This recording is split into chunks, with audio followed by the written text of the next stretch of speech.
5 घर कलयुग के, इन 5 से कौन कौन बचेगा? चलो बचेगा ये तो ठीक है, कितने लोग बचे हैं वो बताएं। आप सब बचे हैं ना? तो अच्छा, भगवान बचाए रखें आपको इन चीजों से, बचे रहना रे बाबा, क्योंकि वहां सबका हिसाब है। लाख आंख से देख रहा है भगवान, कितनी आंखों से?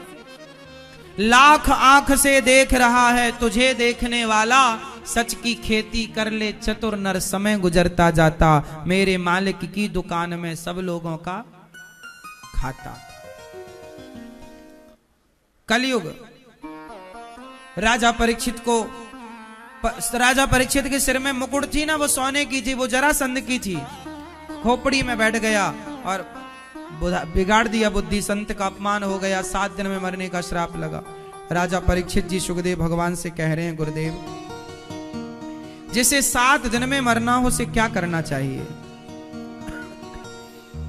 सुखदेव भगवान कहते, वरीयाने सते प्रश्न क्रतो लोकहितं नृप, आत्मवित् सम्मतः पुंसां श्रोतव्यादिषु यः परः,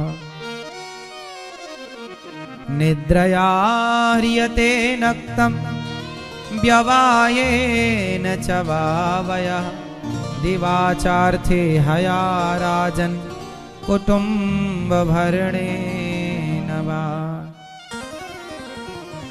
कम सोइए, ज्यादा से ज्यादा काम कर्म कीजिए। सुखदेव भगवान कह रहे हैं सब बातें परीक्षित जी से, जिसकी परीक्षित जी ने सवाल किया कि जिसे 7 दिन में मरना हो उसे क्या करना चाहिए। हम सबकी मौत सिर पर खड़ी है, हम सबकी मौत कहां खड़ी है? हम कब मर जाएं कब कौन जानता है। मौत सबको आनी है, कौन इससे छूटा है? कौन नहीं मरेगा ये बताओ। कितने दिनों की जिंदगी है हमारी? अधिक से अधिक 100 साल। 100 साल से ज्यादा क्या जीना है? और कौन जिएगा 100 साल से ज्यादा? आज के खान पान में तो नहीं लगता कि 100 साल से भी ज्यादा कोई जी सकता है। पुराने खान पान में तो चलो लोग 110 115 भी जीते थे, 125 भी जीते थे लोग, पर अब नहीं लगता कि लोग 100 भी पार कर पाएंगे। क्यों मैया? तो जीवन कितने दिनों का है? 100 साल का। इन 100 साल में आपकी कितनी निकल गई? मैया आप कितने साल की हो मेरी मां? कितने? 61, 61, 62, 62, 62 साल। देखो 62 साल मैया के निकल गए, हमारे भी निकल गए। हमारे निकल गए लगभग 32 साल निकल गए। आपके कितने निकल गए? आप भैया आपके कितने निकल गए? आप कितने साल के हैं? हाँ? 79। आप कितने साल के हैं? 80। अब ये देख लो, आप अपना अपना देख लो। आप जितने साल के हो मतलब उतने साल गुजर गए, निकल गए, क्या पाए? कुछ नहीं। पालो गई बहुत, थोड़ी रही। नारायण अवचेत, काल चिरैया चुग रही, निस दिन आयु खेत। बहुत चली गई, बची कितनी है? थोड़ी सी बची है। तो जो बची है वो भगवान के चरणों में समर्पित कर दी जाए। आयु भगवान के चिंतन में लगे, अच्छे कामों में लगे। अब बुरे काम ना हो, अब गलत भाव ना हो, गलत विचार ना हो, क्योंकि जीवन थोड़ा है, जीवन का भरोसा नहीं है। हमें थोड़े से जीवन में बहुत कुछ करना होता है। एक छोटी सी कथा सुनाता हूं, एक छोटी सी कहानी सुनाऊंगा मैया, फिर उसका अर्थ पूछूंगा। आप बताइए, उसका अर्थ मुझे आता नहीं है, आप लोग समझाइएगा, है ना। एक छोटी सी, वो मैया को जगाओ, सो रही है वो कुर्सी पर बैठी। मैया, ओ मेरी प्यारी माँ, जागो मेरी माँ।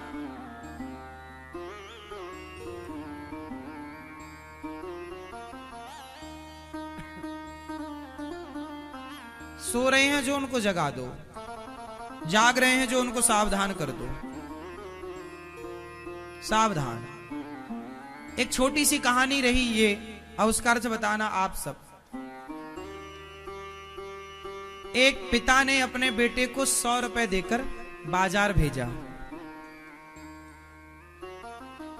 बाजार भेजा था, जा ताजे ताजे फल लेकर आना। मौसम आ गया, जा ताजे ताजे मस्त फल लाओ। आम का सीजन आ गया ना, तो जाओ ताजे ताजे आम लेकर आओ।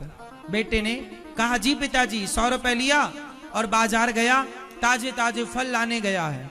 लेकिन बाजार गया तो वहां एक मंदारी बंदर को नचा रहा था। मंदारी बंदर को नचा रहा था।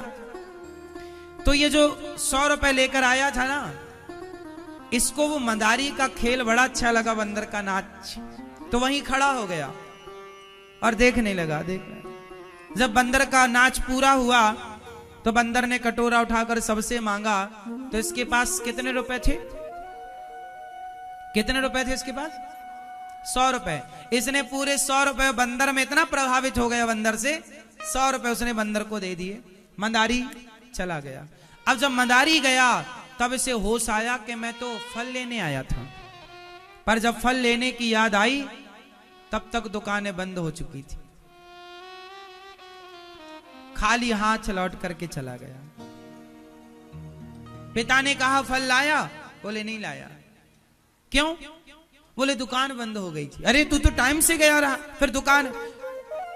बोले मैं मंदारी का खेल देखने लगा। तो चल कोई बात नहीं, पैसे वापस कर। पैसे भी खर्च हो गए। अब कहानी समझ में आ गई? किस किस को आ गई? एक पिता ने 100 रुपए दे के बाजार भेजा, वो मंदारी का खेल देखा, 100 रुपए बंदर को दिए और फल लेने गया था, फल नहीं लाया। पिता ने कहा चल पैसे ही वापस कर दे, तो पैसे भी खर्च। इतनी कहानी है। अब समझ में आ गई? अब हम समझाएं इसके आगे। अब समझो इस कहानी का रहस्य। ये तो होगी कहानी, सिंपल है। अब इसका मतलब समझो। मतलब आप समझाओ कि हम समझाएं? समझा दें? थोड़ा आप समझा दो। नहीं समझाओगे? चलो समझो फिर। एक पिता ने 100 रुपए देकर बाजार भेजा बेटे को। वो एक पिता कौन है? एक पिता मतलब एक परमात्मा। वह एक भगवान ने 100 रुपए देकर बाजार भेजा अपने बेटे को। मतलब आप सब, हम सब उनके संतान हैं। त्वमेव माता च पिता त्वमेव। भगवान ने हमें बाजार भेजा। बाजार मतलब ये संसारिक बाजार है। कितने रुपए देकर? 100 मतलब 100 साल की उम्र। एक पिता ने अपने बेटे को भेजा बाजार 100 रुपए देकर। मतलब परमात्मा ने आपको संसार में भेजा 100 साल की आयु देकर। क्यों भेजा? पिता ने बेटे को बाजार क्यों भेजा था? क्या लाने के लिए? फल। क्या लाने के लिए? जोर से क्या लाने? उसी तरह आपको भी भगवान ने संसार में भेजा, जाओ अच्छे अच्छे कर्मों का फल लेकर के आओ। कर्मों का फल। लेकिन आप यहां आए तो यहां मंदारी के खेल में आप उलझ गए।